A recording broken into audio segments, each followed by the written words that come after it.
Hi, my name's William Henderson, And I'm B. McGraw. and this is the Unjerked podcast. So, this podcast is affiliated, sort of, with B. McGraw's website. Which is the Journal of Astrological Big Data Ecology, or JABD.com. And before we go into the episode, you have something to plug. Yes, so I have the exciting news to announce that I am finally publishing my first full-length fiction novel. It is a historic fiction, which follows. I had to pick something obscure because I don't know. I just had to. It follows the Emperor Otho and his rise to power. It is called 69 AD, or really, it's just called 69. It's part one, the Fake It Till You Make It Emperor. It follows These events also did happen in the year 69. Like, that's Yes. not a joke. Well, it is a joke, but that actually is the year. But it's actually a very interesting civil war.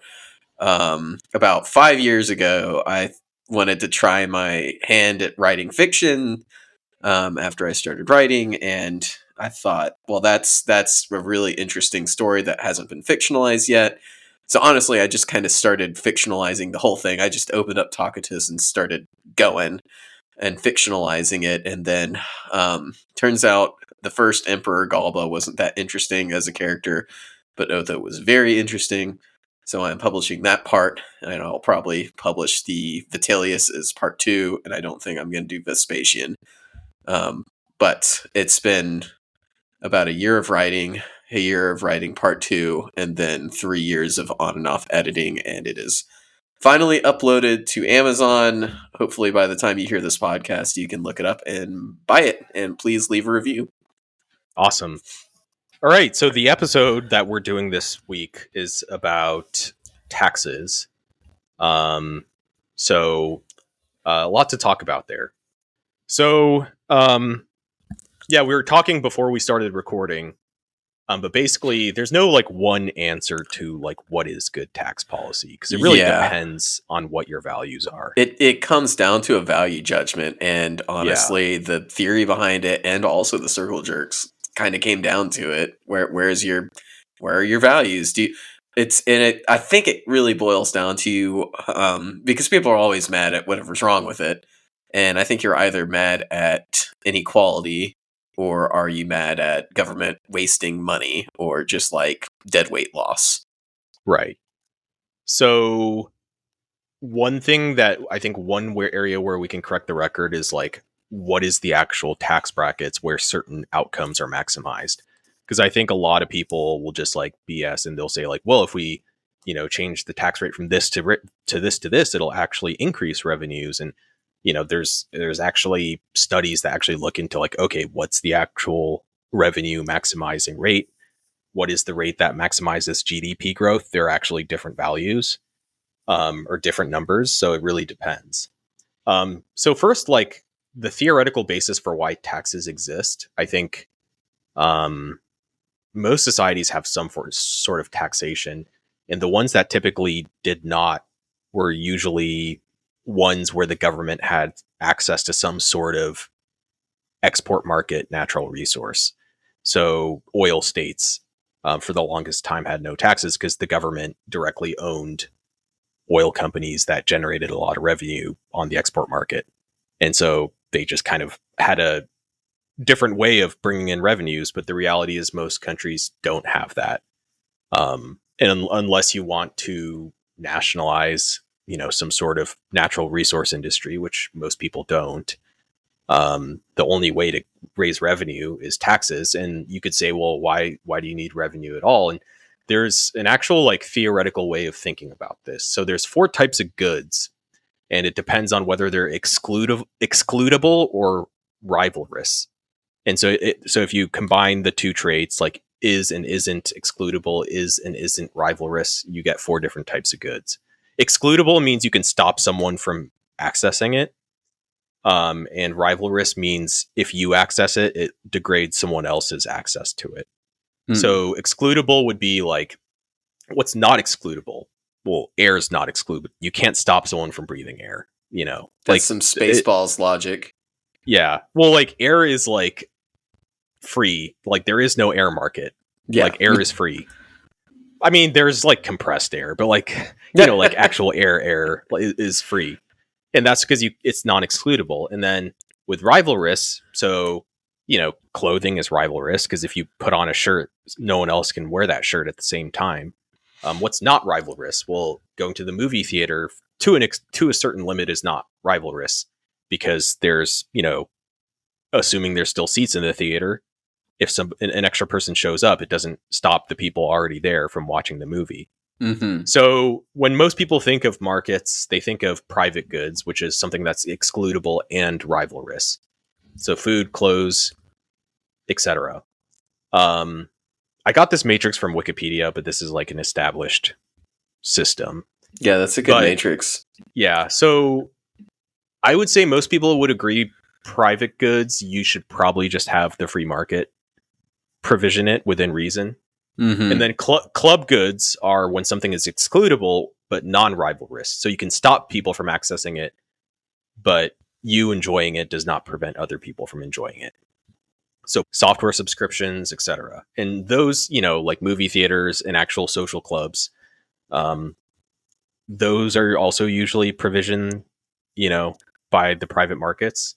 And then when you're talking about non-excludable but rivalrous goods, so it's something you can't stop people from accessing, but you accessing it does degrade other people's ability to enjoy it. So that's like this, think of the tragedy of the commons when, you have like, whether it's timber or whether it's, fish is a big one. Or like, game. And a lot of times these are usually natural resources. So they're not provisioned by anyone because they're just out there. But usually what you do see, if there's smart policy, you usually see some sort of regulation. And that's why in hunting, you have tags. Because if you didn't have tags, then people would just like go crazy and just kill every single animal. That happened with like passenger pigeons and stuff. And so that's why in the hunting community, you need the right, tags to basically hunt whatever animal it is. Mm-hmm. And then the final category is where you see a lot of government furnished goods, and that's public goods. So that's something that you cannot exclude people from accessing and is not rivalrous. So national security, public safety, etc. Fits that category. So public goods, a lot of times you can't really access, there's just no free market mechanism of having it. And so the most obvious example is roads. Like, yes, private roads exist, but that's usually on like someone's property. But like imagine if the government just like sold off all the roads to like private, companies, and you had to like drive through like 10 different road companies to get from like one part of the city to another, and each one had like a toll booth. Well, here's the wouldn't the good example of this be most of the rail lines in America are kind of privately operated for freight companies, so now our public transit sucks. Yeah, well, the thing with freight, the railroads in the US started out they've always been primarily freight operated. Mm-hmm. And they started out that way in the 1800s. So that's it's always been like that. And Amtrak, except for the Northeast Corridor, I think most railroads Amtrak uses are privately owned, and basically Amtrak gets rights to use it. But like, it's not great service. I mean, outside of the Northeast Corridor, the service can be spotty because like a lot of times there's conflict where it's like the Amtrak train's there and also there's a freight train there. And so, yeah, that's a case where I think with freight, you can make an argument for like private ownership because it's like, okay, well, I own this railroad and I'm moving the stuff, but when it comes to like passenger transportation, it gets trickier. So, there's a lot of, this isn't like a sort of, there's a lot of like debate about like, okay, should we privatize railroad? Like, how about privatize rail transport? Because in Japan, they privatized their public railroad, their private sort of passenger trains, and it still works pretty well. It is regulated, etc. But that's like This is about taxes, not about all that stuff. But I just wanted to start out with like, why do taxes exist? And so a lot of things are hard to do through private markets. And then there's also a wealth redistribution argument. A lot of welfare programs are basically a form of wealth redistribution, and you need taxes to do that. So I think the first one, I think most people don't debate it. You do have some people who are like, oh, everything should be private. But I you might have arguments about the extent, but I think most people agree like some things the government has to do. Yeah, if you really press people, you end up with some things should be government run. At the very minimum, courts and police and stuff. Yeah. And then wealth redistribution is where you start to see the divergence. Yes, some people don't care at all, and some people, that's like their main thing. Yeah. Well, it's not just wealth redistribution. Well, you can have it on, I think that's a double spectrum. Like there's an equity argument, like, well, these people have a lot and these people have little. And there's also a keeping people alive and dignity of life type of argument. Like, gotta fund social safety nets. Yeah, so that's a negative versus positive liberty argument, which I think we'll talk about later.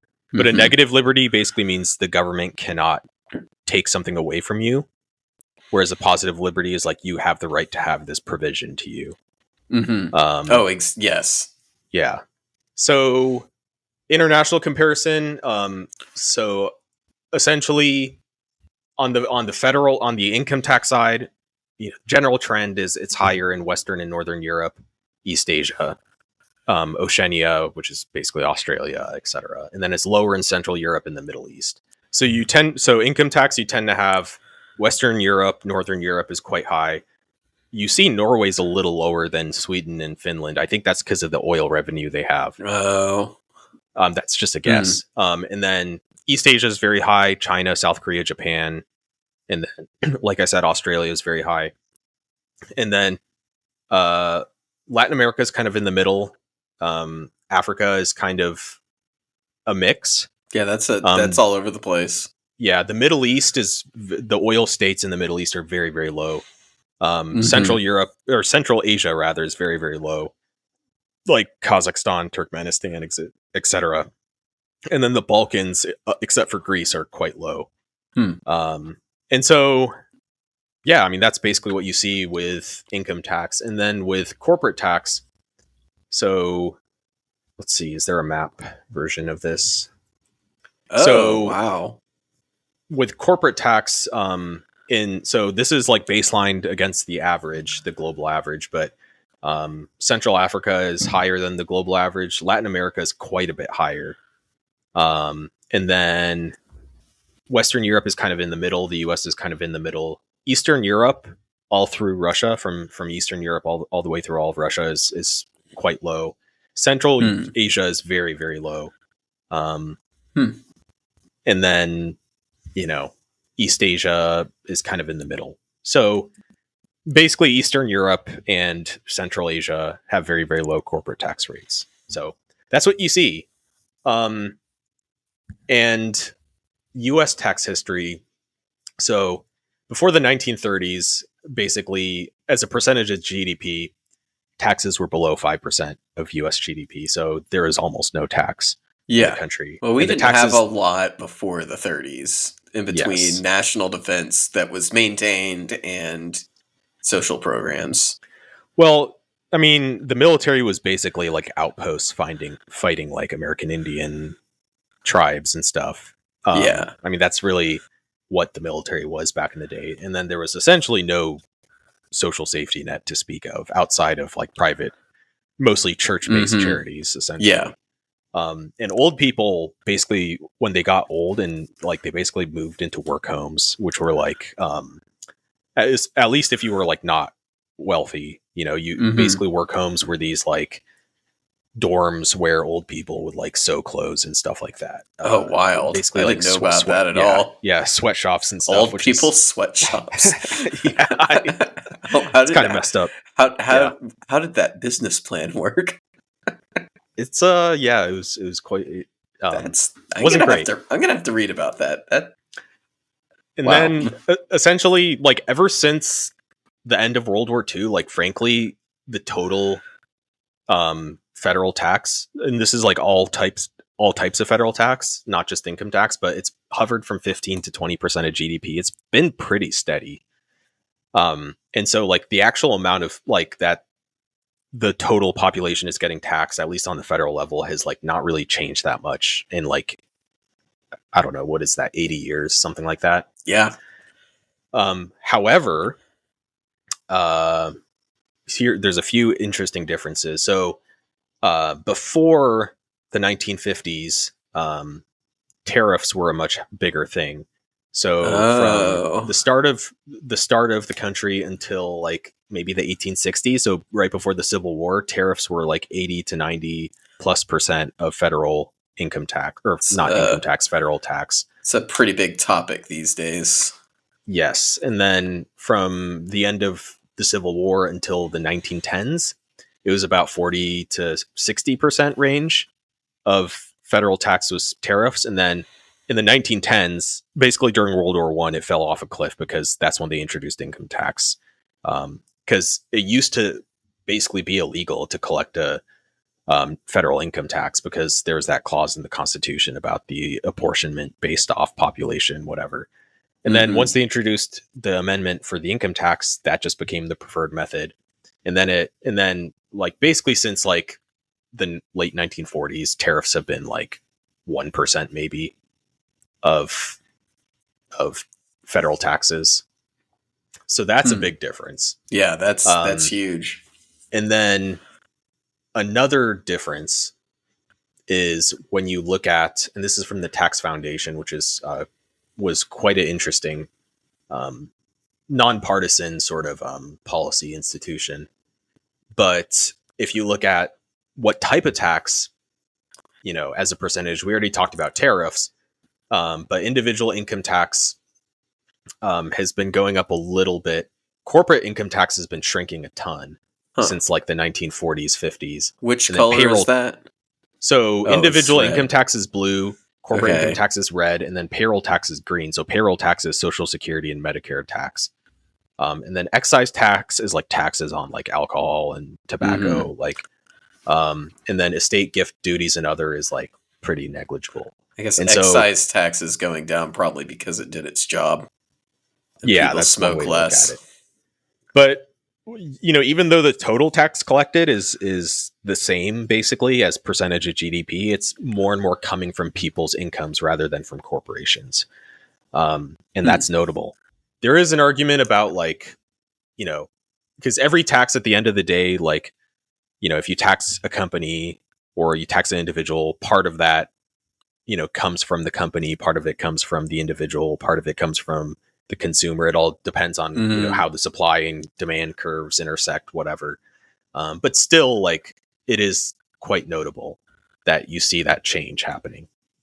Capital gains, frankly, is not a very big source of income for the federal government, and there's a lot of reasons for that. I saw ahead. We're probably going to go into that, right? Yeah. And so, according to the Tax Policy Institute, the effective tax rate, so this is like total tax divided by your total income, basically. So that's, after all deductions and whatever.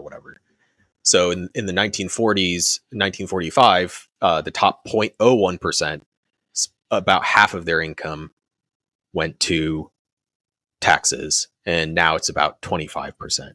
And then for the top 1%, it used to be around a little under 40%. Now it's around, again, like 26% or so. And the average, which is kind of not the median, but the sort of average of all people, has basically been flat. It's been about 12 to 13% since, the 1940s.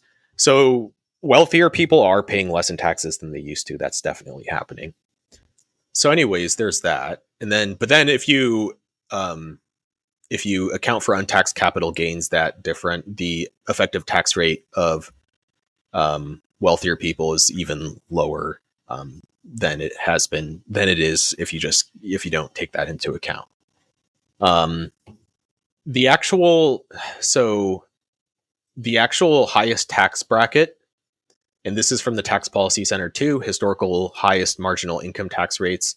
So in the 1950s, it basically peaked at, I guess, 92% in 1952 and 53. That's a lot. And then now it's 37% is the highest bracket. So the highest bracket actually reached a low of 35% from 2003 to 2011, kind of the Bush era. And then, or 2012. And then it jumped back up to 39.6 and then pushed down slightly to 37. One thing to keep in mind, your marginal tax rate is not your effective tax rate, because each step up in tax brackets, the new rate only applies to that extra step. Yeah. So if there's like a new bracket that kicks in at 100K, for example, I'm just making that up. And let's say your tax goes from 20 to 25% or whatever. That new rate only applies to any income you make above 100,000. I didn't understand that for the longest time. Yeah. Well, because I read this thing online about someone saying they had like coworkers who refused a pay raise because they're like, well, if I get a pay raise and I'm in a higher tax bracket, I'll end up with less money. And it's like, no, like that's not how it works, dude. Wouldn't that apply though if you're married and you're filing your taxes separately or jointly though? Well, I think I don't know about the different tax rates for single versus married, so I don't know how that shakes out. But for any given person, like you're not going to end up with less money in your pocket because you make more money. Yes. The rate of change, the rate of change of your income versus your take home, your take home will increase less significantly, but it'll still increase. And so, like nobody actually got taxed at 92% in the 1950s. Like in practice, there were various deductions and various loopholes. And also like most people did not make income at the highest tax brackets. And so the sort of actual rate was much lower. But still, like that was a very high tax rate. Yeah, it was. But when you look at the average effective tax rate on the top 1% of U.S. households, and so this is an article from Tax Foundation saying taxes on the rich were not that much higher in the 1950s. So they have a graph. In the 1950s, the effective tax rate for the top 1% was about 42% or so of income. And now it's like 37%. So it's not that much different. It's not a huge difference, but it was a difference. So that's the effective taxes. Like, yeah. How does that even get measured? Like, well, it's really numerator versus denominator. It's how much tax you paid divided by how much income you actually made. So it's the final tax number of like how much tax actually went out the door to Uncle Sam. How did they get out of the super high rates back then? Well, you just let's see. Slip the IRS a 20 and they're like, no audit this year. There are a few reasons for the discrepancy. So the 91% bracket only applied to household incomes with over 200K, which is 2 million in today's dollars. Very few people had $2 million, fewer than 10,000 households. Most people who are very wealthy don't make incomes of 2 million. They usually make that money through a business or whatever. And then even among people who fit that bracket, the majority of their income was not in the top bracket. So again, most of their money was in the lower buckets. And then finally, it is very likely the existence of a 91% bracket led to significant tax avoidance and lower reported income. So there you go. There it is. Anyways, so that's that. And so here are some basic concepts, additional concepts. So the reason why there's no clear-cut answer on what's the best tax rate is there's deadweight loss. So whenever you add some sort of tax or something to that effect, the total welfare, according to economic analysis, is like the surplus for producers versus consumers, and add those two numbers up together. So the surplus is the difference between how much you're willing to buy or sell an item versus the actual price. And so if you add a tax, that does cause a deadweight loss. The flip side is there are social services that probably would not exist without government support. I heard that's a big thing that's going on in Argentina right now with Milei. Is a lot of those social services are basically just not being funded. Like all of the like public transit's really expensive right now. Sort of. Well, yeah, I think with Argentina, at the end of the day, you need an economic base, like, because government, Yeah. I you don't need some think sort they're of, making a huge mistake there, but there's going to be some costs in the process. yeah. I think what happened in Argentina was a lot of basically people basically funded social services using, basically printing money. Yeah. And so essentially printing inflation is essentially an indirect tax on the entire population. And so, you had everyone's money was just being devalued to provide services. And I imagine, I haven't looked too deeply into it, but I imagine there's a lot of people who were not working to the extent enough of a point to actually support a robust system. I don't know. Mm-hmm. I'm kind of just thinking out loud here. Yeah. And then there's progressive versus regressive taxation.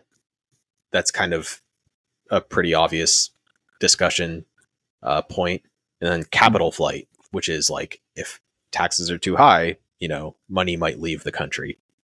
Or in some cases get incorporated in New Jersey. Yeah. So you added a comment here? Oh, what did I add? Oh, yeah. Well, one thing that people always say, which I think is the circle jerk argument that has, like, I see why people buy it, but I've never bought it, is if you tax people too much, and you kind of brought this up, if you tax people too much, then they have no incentive to work. And also vice versa. If you have too many social services, then they also don't have incentive to work or just be productive for society. And honestly, I think that unless we're talking when we get to UBI, that might be an argument. But right now, with the way social services are that just like barely support you, I think almost everyone still has the incentive to work harder and get more money, even if it's marginally more. There's obviously a limit, because if you have 100% taxation, that's basically like Soviet farm collectivization. They're like, we're going to take all your crops and redistribute them. But that's not what we're talking about here. We're talking about the margins at the moment. And then we'll talk about, I'm not going to go over all the numbers here because that'll take too long, but like, what are the actual taxes that exist in the US? And it's quite interesting. So at the federal level, there's a federal income tax.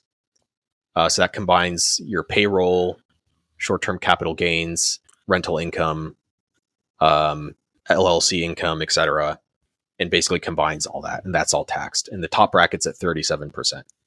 So you're taxed at buckets, so the brackets are different buckets of income. And so the first chunk of money, you get taxed at a low rate, and then the next chunk at a higher rate, et cetera, et cetera. So if you're at the top bracket, you're not getting taxed 37% across the board. That's only for above that threshold. Payroll taxes are only taxed on your W-2 income, and those are used to fund Social Security and Medicare. And so part of it's paid for by your employer, part of it's paid for by you.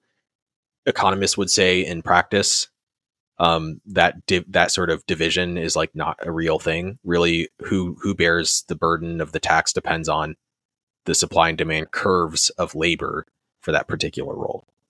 Essentially, the employer already knows the tax they have to put in to support you. And so they already calculate that when considering what your salary is going to be. Anyways, it is a regressive tax because it's capped. Social Security is capped at $168K. So above that, there's no Social Security tax, which is, I don't think makes any sense at all. But there you go. And then Medicare is a little different. So Medicare, so again, it's split between employer and employee, but they add an extra 0.9% on the tax for income over 200K. So it's slightly progressive.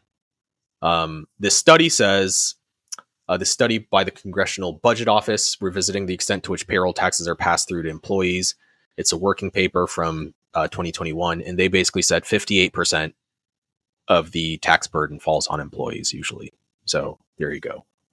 A self-employment tax is basically for people who, and all this data is from the IRS, by the way, that I got.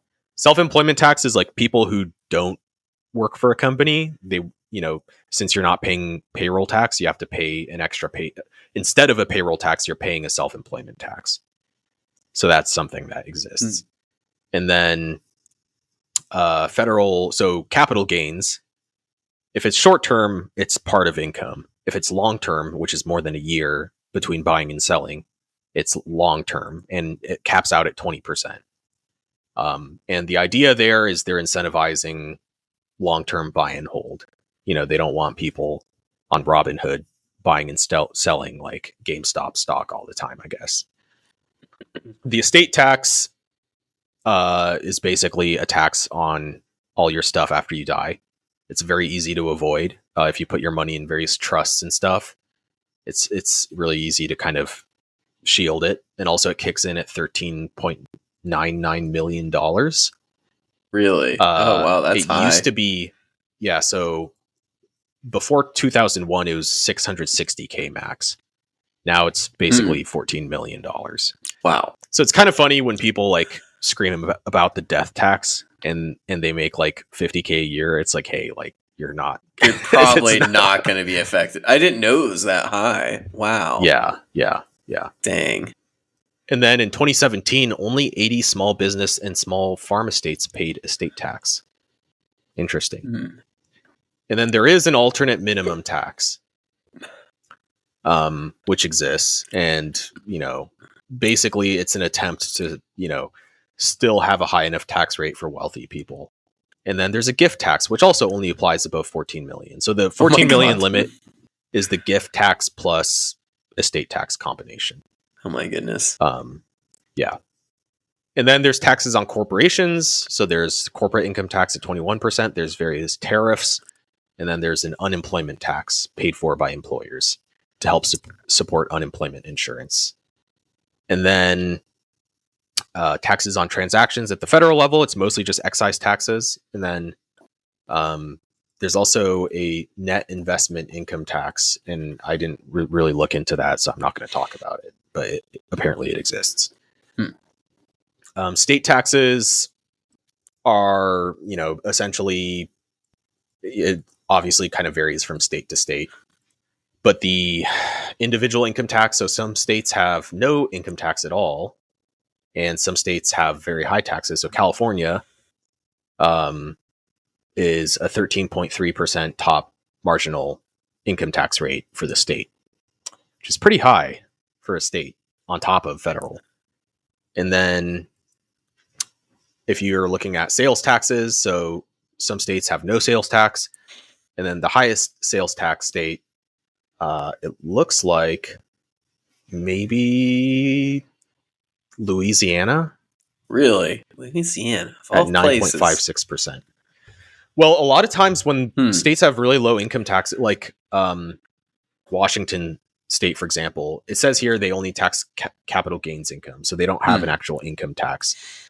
Wow. But they have a very high sales tax. And then Oregon has no sales tax, but they have a moderately high income tax. Well, you gotta get money from somewhere, I guess. Yeah, and then combined federal and state corporate income tax.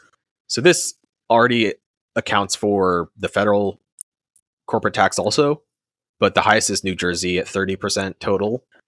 And then the lowest is like Wyoming, South Dakota, etc. So I guess those states don't have a corporate tax at all because it says 21%, and that's the federal rate. So I guess Wyoming, South Dakota, Nevada, Texas, etc.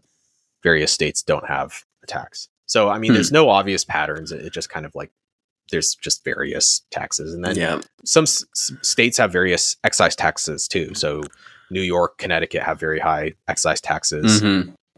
The South mostly has lower excise taxes. You always hear about the New York ones. We're going to tax soda. So at the local level, that's where you see a lot of property tax. And it talks about median. There's a map here at the tax foundation saying median property taxes paid by county. And it says property taxes as a percentage of owner-occupied home housing value. It's very high in the Northeast. It's surprisingly quite high in Texas. And then it's high in Illinois. and it's very low in the Mountain West, somewhat low in the Southeast. The reason it's high in Texas is because they have very low other taxes. And, frankly, they just so instead they just have high property taxes. I mean, at the end of the day, it's going to manifest somewhere. Yeah, you're going to get taxes one way or another. Yeah. And then here you have local sales tax rates. So it talks about the 5 states with the highest average local sales tax rates. So, and I think, so this is the map we looked at earlier. So the 9.38%, that was a combined state and average local sales tax rates.